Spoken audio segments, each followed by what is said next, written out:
Hello to everyone. Welcome to Traveling with me, Puneet खाली।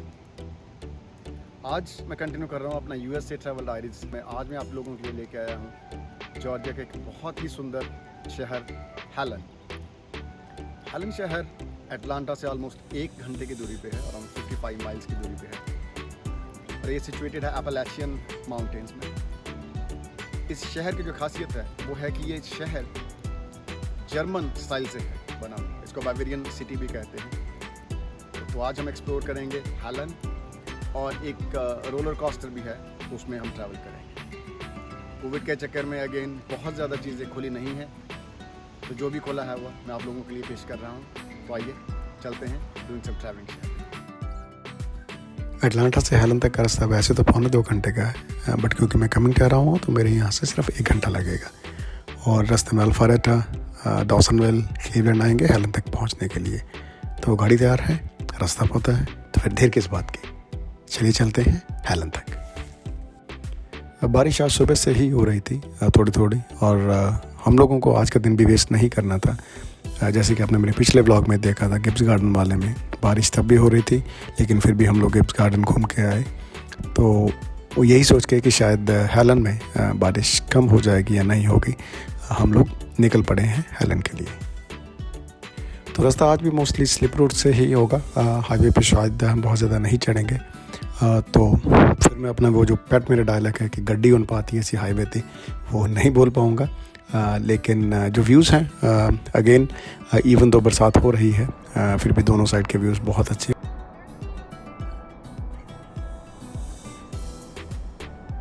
तो चलिए मैं चलते चलते आपको कुछ हेलन के बारे में बताता चलूँ। हेलन जो है एक ऑफ कोर्स माउंटेन टाउन है जो कि नॉर्थ ईस्ट जॉर्जिया जो कि यूएसए की एक स्टेट है उसमें बना हुआ है।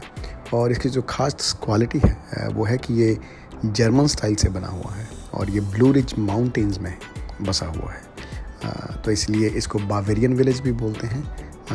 बहुत सारे अकोमोडेशंस हैं यहाँ पे, होटल में रुकने के लिए अगर आपका मन है, यहाँ पे शॉपिंग के लिए ये बहुत कुछ है। यहाँ पे आउटडोर एक्टिविटीज़ हैं, हाइकिंग ट्रैकिंग कर सकते हैं और कुछ रोलर कोस्टर जैसी अट्रैक्शंस भी हैं जो आप एंजॉय कर सकते हैं यहाँ पे। इंटरेस्टिंग चीज़ इस सिटी की है कि ये सिर्फ 430 लोग यहाँ पे रहते हैं और ये सिर्फ 2 स्क्वायर माइल्स के बीच में बसा हुआ है। इतना कुछ होने के बावजूद भी ये जॉर्जिया स्टेट का तीसरा मोस्ट विजिटेड सिटी है। तो आप अंदाज़ा लगा सकते हैं कि यहाँ पे देखने के लिए बहुत कुछ है। क्योंकि आज वीकडे था और बरसात भी हो रही थी तो इसलिए बहुत ज़्यादा रश नहीं था और हम पहुँच चुके हैं हेलन में। तो जो सबसे पहला हमारा स्टॉप है वो है हमारा यहाँ का विजिटर इंफॉर्मेशन सेंटर में। तो चलिए आपको मैं लेके चलता हूँ उसके अंदर।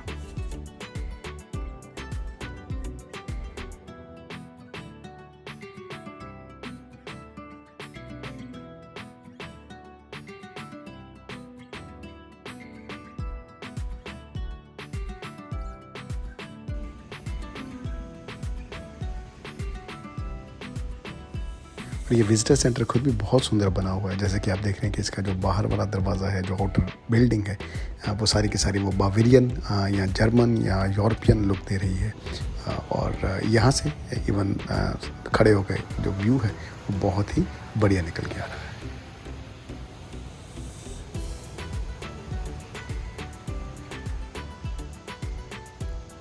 और विजिटर सेंटर के अंदर आपको जॉर्जिया में बहुत सारे और अट्रैक्शंस के बारे में आपको बुकलेट्स मिल जाएंगी और ऑफ कोर्स हेलन के बारे में भी आपको बहुत सारी इन्फॉर्मेशन मिल जाएगी। उसमें आपको जैसा फूड यहाँ पे कहाँ पे अवेलेबल है, रेस्टोरेंट्स कौन कौन से हैं, ग्लूटेन फ्री कहाँ पे आपको खाना अवेलेबल है और अट्रैक्शंस कौन कौन सी हैं हेलन में, तो वो सारी की सारी इन्फॉर्मेशन यहाँ से आपको मिल सकती है। चलो जी, इन्फॉर्मेशन जितनी सी सारी पॉसिबल इकट्ठी कर ली है और अब हम निकल पड़े हैं पार्किंग ढूंढने के लिए।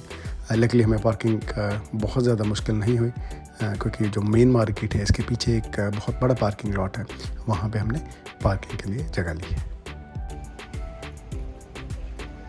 तो यहाँ पे जी अपनी आप पार्किंग फ़ी पे करेंगे।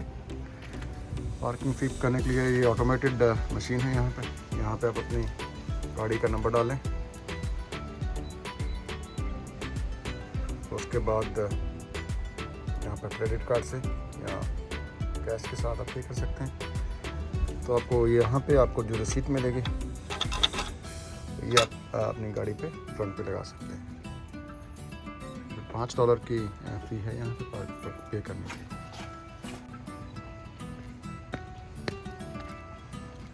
जैसे ही आप गाड़ी को पे करते हैं, यहाँ से आप एंट्रेंस करते हैं मेन स्ट्रीट के लिए। बिल्कुल यूरोपियन स्टाइल बनी हुई है।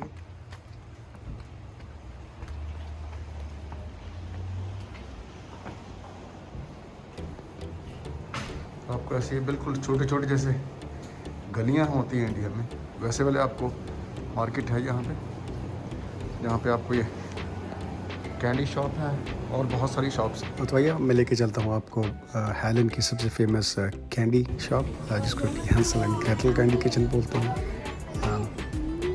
प्रॉब्लम ये है कि आप कुछ कैंडीज़ खा नहीं सकेंगे मेरे साथ, लेकिन होपफुली आप देख के एंजॉय कर सकते हैं। तो ये जो कैंडीज़ हैं ये है कैरामल एप्पल विद पीनट, जो बेसिकली एप्पल को उन्होंने कैरामल में डिप करके उसके ऊपर थोड़ा अपना पीनट्स की जो कोटिंग करी हुई है। तो ये है जी अमेरिकन गच्चक, जिसको यहाँ पे पीकान ब्रिटल भी बोलते हैं। और आगे हैं फज पॉप्स, जो कि डिफरेंट फ्लेवर्स में मिलते हैं। स्ट्रॉबेरी है, वनीला है, चॉकलेट भी है। और अगर आपको कुछ गिफ्ट लेके जाना है यहाँ से, तो आप अलग अलग जो ये कैंडीज़ हैं वो आपको गिफ्ट बॉक्सेस में भी अवेलेबल हैं, जैसे कि यहाँ पे आप देख रहे हैं।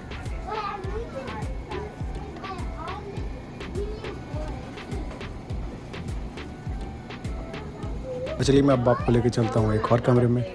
तो ऐसा लगता है जैसे आप कैंडीज़ के समंदर में घूम रहे हो। चारों तरफ दाएं बाएं जहाँ पर भी आप देखो कैंडीज़ ही कैंडीज़ हैं।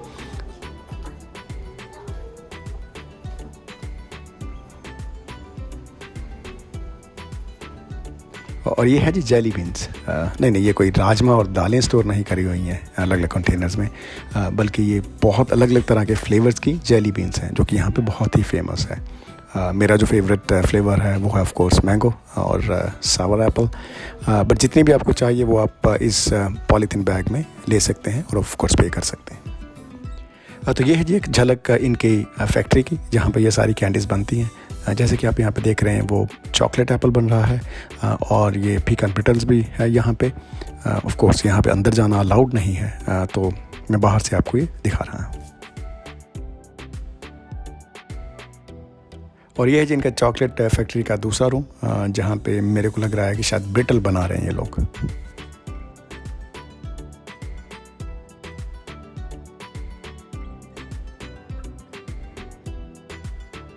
और ये है अलग अलग तरह की फ़ज, जो कि हमने भी 2 या 3 तरह की फ़ज ही बाय करी है। बहुत ही टेस्टी है, इंडियन बर्फ़ी जैसी लगती है ये। और अगर मैं इसकी प्राइस की बात करूँ तो ऑलमोस्ट 600 इंडियन रुपीज़ में ये 250 ग्राम के करीब फ़ज आती है। और ये एक बहुत ही इंटरेस्टिंग आइटम है, जो देखने में तो रसगुल्ले और गुलाब जामुन लगते हैं, लेकिन इनको ट्रफल्स बोलते हैं। ऑफ कोर्स अलग अलग वैरायटी के कैपुचिनो के हैं, बनाना के हैं, और बहुत सारे फ्लेवर्स के ट्रफल्स हैं ये। हाँ जी, तो कैंडी शैंडी बहुत हो गई, तो अब मैं आपको बाहर लेके चलता हूँ एक क्विक मार्केट टूर के लिए। लेकिन जैसे मैं आप बाहर लेके जाने वाला था तो पता चला कि बाहर बारिश शुरू हो चुकी है। डर लग रहा था पहले से ही बारिश का कि हो सकती है बारिश, और हम भी कहाँ रुकने वाले थे, छाता हमारे साथ था। तो छाता लेके मैं आपको बाहर का टूर के लिए लेके चल रहा हूँ।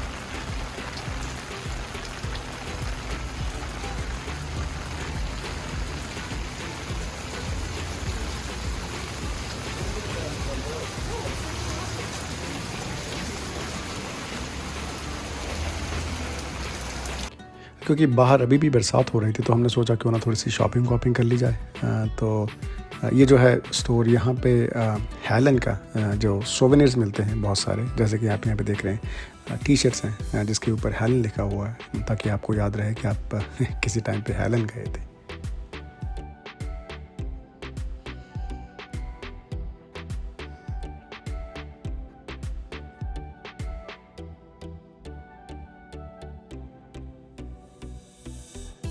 और ये वाला बाज़ार मेरे को बिल्कुल वो इंडिया वाली याद दिलवा रहा था, क्योंकि अंदर घुस घुस के बहुत सारी दुकानें थी इसके अंदर।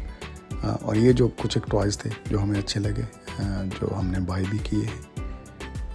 इसके अलावा स्टोन्स बहुत ज़्यादा अवेलेबल थे, बहुत तरह तरह की वैरायटी के स्टोन्स जो हैं वो अवेलेबल थे, जैसे कि यहाँ पे आप देख रहे हैं।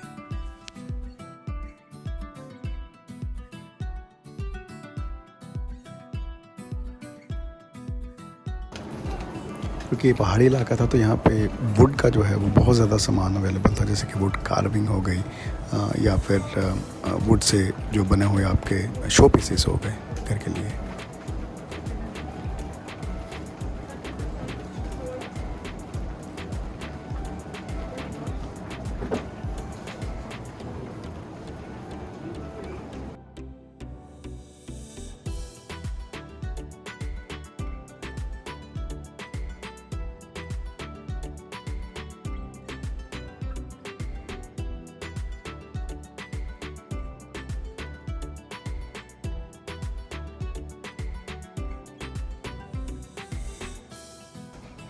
और ये थोड़ा सा आगे जाके बहुत ही ज़्यादा ये इंटरेस्टिंग ग्लोब लैंप्स अवेलेबल थे।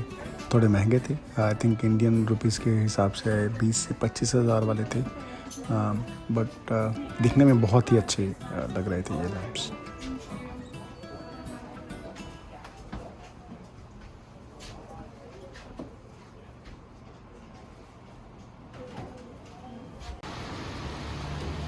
और ये जो शॉपिंग करने के चक्कर का इतना फ़ायदा हुआ कि बरसात थोड़ी थम गई थी और हम लोग यहाँ से निकले अपनी नेक्स्ट डेस्टिनेशन के लिए, रोलर कोस्टर राइड के लिए। और रास्ते में ये बहुत ही सुंदर एक ब्रिज है जो कि चटाहूची रिवर के ऊपर है। इसको क्रॉस करके जो हम पहुँचेंगे अपने रोलर कोस्टर राइड के लिए। और हम फाइनली पहुँचे जॉर्जिया माउंटेन कोस्टर की तरफ। प्रॉब्लम ये थी कि बारिश फिर से दोबारा शुरू हो चुकी थी और इवन तो कोविड के रिस्ट्रिक्शंस भी थी यहाँ पे, जैसे मास्क वास्क लगा के जाना पड़ रहा था और हैंड सैनिटाइज़र जो है जगह जगह पे यूज़ करना पड़ रहा था। लेकिन इन सब के बावजूद हम कहाँ टलने वाले थे।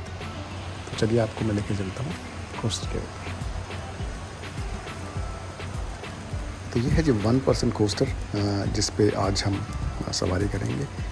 बारिश के चक्कर में और कोविड के चक्कर में रश बहुत ज़्यादा नहीं था, बिल्कुल भी नहीं था, और जो टर्न है बहुत जल्दी आ गई थी।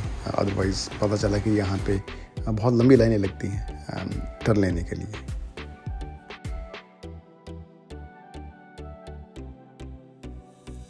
तेलाऊ जी सारी बारी आ गई और यहाँ पे वो कुछ इंस्ट्रक्शंस दे रहे हैं मेरे को कि ऑपरेट कैसे करना है इसको, अगर इसको रोकना है या इसको स्पीड अप करना है तो वो कैसे करना है।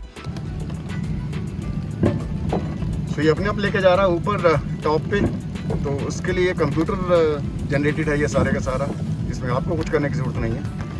वैसे ये स्टॉप और ये दोनों तरफ आपके बना हुआ है स्टॉप वाला, इसको आप आगे करते तो ये तेज़ चलता है और जैसे पीछे पुश करोगे तो धीरे हो जाएगा, और लास्ट में ये स्टॉप है। बट अभी मेरे को कुछ ऐसा कुछ करने की ज़रूरत नहीं पड़ रही है क्योंकि मैं अभी तक टॉप पे नहीं पहुंचा हूँ।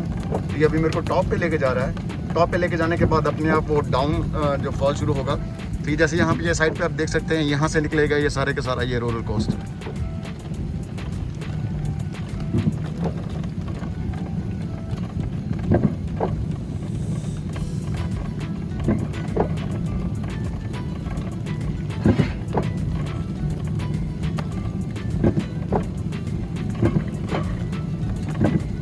ये आप जैसे साइड पे देख रहे हैं ये सारी की सारी ऊपर से घूम फिर के इसने ये पूरा जंगल के अंदर वो सारे का सारा उन्होंने ये रोलर कोस्टर बनाया हुआ है जहाँ से आप निकलेंगे सब। और जैसे ये ढलान शुरू हुई तो मैं कुछ भी रिकॉर्ड नहीं कर पाया क्योंकि इसकी स्पीड बहुत ही ज़्यादा तेज़ थी और मेरे को डर लग रहा था कि मेरा जो फ़ोन है या जो मेरा व्लॉगिंग कैमरा है वो कहीं भी गिर सकता था। और ये जो रोलर कोस्टर है थोड़ा हाइट पे बना हुआ है और यहाँ से हेलन का पूरा व्यू जो है वो बहुत ही अल्टीमेट निकल के आता है। जैसे कि आप यहाँ पे देख रहे हैं पीछे पहाड़ है, पहाड़ों के पीछे बादल है और बारिश के चक्कर में कुछ पीछे दिखाई नहीं दे रहा है, बट ओवरऑल जो है सीन बहुत ही बढ़िया है।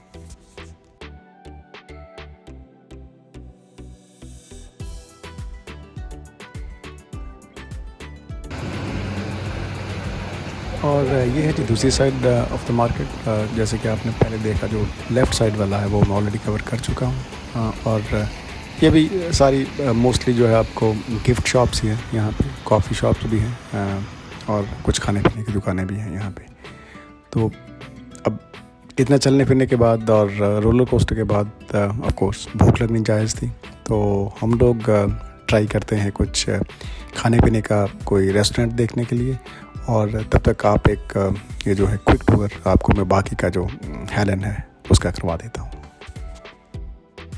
वैसे तो अभी तक आप लोगों को पता चल चुका होगा मेरे पिछले व्लॉग्स देख के कि हम लोग वेजिटेरियन हैं, और अगर आपको नहीं पता चला तो मैं कहूँगा कि आप मेरे पिछले व्लॉग्स ज़रूर देख लें।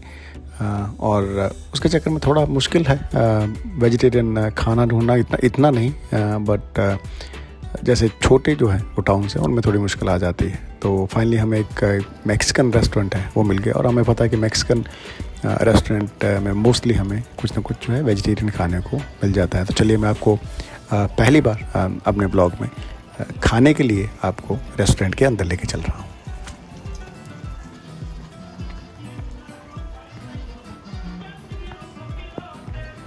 तो ये दरवाजे से आप ज़रा ये व्यू चेक करें। आई मीन कौन नहीं खाना चाहेगा इस रेस्टोरेंट में खाना जहाँ पे आप बाहर बैठ के ऐसे वाला व्यू एंजॉय कर सकते हैं। बट क्योंकि बरसात हो रही थी तो हम लोग अंदर चले गए, और ये है हमारे सामने एक मेन्यू। ऑफ कोर्स मेन्यू में हमने ऑलरेडी सिलेक्शन कर चुके हैं। ये है रेस्टोरेंट का अंदर वाला जो हिस्सा है। और अच्छी चीज़ ये है कि जैसे मैंने आपको पहले बताया कि ये मैक्सिकन रेस्टोरेंट है, तो यहाँ पे वेजिटेरियन जो है ऑप्शन इन्होंने अलग से एक मेन्यू में देनी शुरू कर दी है। तो हम लोगों ने जो ऑर्डर किया है वो एक तो पहले वाला बीन बरीटो, एंचलाडा, टोस्टाडोस, कैसेडिया, वही सब कुछ ऑर्डर किया है। फहीताज ऑर्डर किया है। फहीताज में यूजुअली ये बीन्स और राइस देते हैं।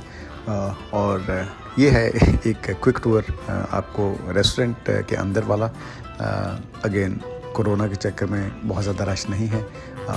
और ये है जी हमारी वो डिश जिसके बारे में आपको बता रहा था, फहीताज। इसमें जितनी भी वेजिटेबल्स हैं वो ग्रिल करी होती हैं। ये एंचलाडास है और ये कैसेडियाज हैं। तो चलिए, भूख ज़ोरों पे है, तो जब तक आप लोग बाकी का हिस्सा एंजॉय करें तो हम लोग खाने पे टूटते हैं।